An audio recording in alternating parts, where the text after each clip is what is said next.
What if a game so culturally unique, so intrinsically Japanese, was deemed impossible to translate for the rest of the world? And what if the very man who uttered those words was Nintendo's visionary president, Satoru Iwata himself?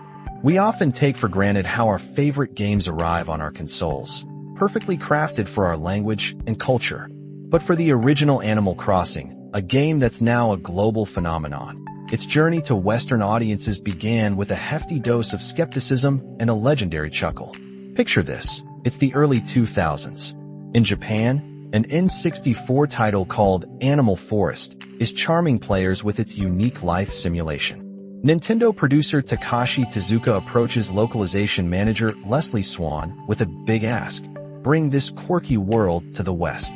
Swan, known for her can-do attitude, she even voiced Princess Peach in Super Mario 64, by the way, readily agreed.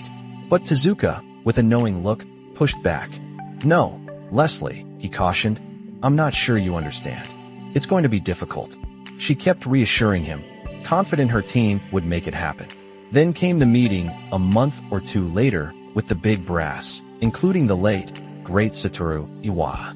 As Swan outlined her team's next endeavor, mentioning Animal Forest, Iwata reportedly just burst out laughing. He couldn't fathom how they would do it, stating, "Everything in that game was so specific to Japan. And honestly, you can understand why. Imagine trying to explain subtle Japanese cultural nuances, local holidays, and specific everyday items to a global audience without losing all their charm." This wasn't just about changing a few words. The localization team, led by Swan, faced an immense task. They had to reimagine every character's personality, every catchphrase, and all the in-game events. They skillfully adapted specific Japanese festivals into more universal celebrations, like turning a very specific regional event into something everyone could relate to, like a simple fireworks day. This made sure the game resonated not just with American players, but with diverse cultures worldwide. Then there were the items. So many charming Japanese objects would simply fall flat for Western audiences, their meaning lost in translation. We are talking about countless hours, with the entire staff dedicated, all hands on deck, just to figure out how to make these elements sing in a new cultural context. And it wasn't just creative hurdles.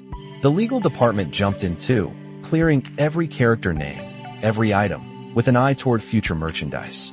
The biggest challenge? The game's title itself. Swan's team loved names like Animal Acres, a nod to the town's grid-like layout, but legal issues kept shooting them down. They spent at least 6 months, perhaps even a year, just to clear the name Animal Crossing. While they successfully kept Animal in the title, their desire to retain Forest ultimately didn't make it through legal. It's a stark reminder of the hidden complexities behind bringing a beloved world across borders. Swan, who eventually retired in 2016 after a career filled with innovation, reflects on her time at Nintendo with profound gratitude. She calls it a place of constant learning, high energy, and a real family feel, despite the immense stress and workload. So, the next time you boot up Animal Crossing and enjoy its charming, universal appeal, take a moment to appreciate the unsung heroes like Leslie Swan and her team. They didn't just translate words. They translated an entire culture, proving that even the most impossible creative challenges can transform into beloved global experiences. What cultural bridges are we building next in gaming? Let us know your thoughts, and be sure to subscribe for more deep dives into the stories behind the tech.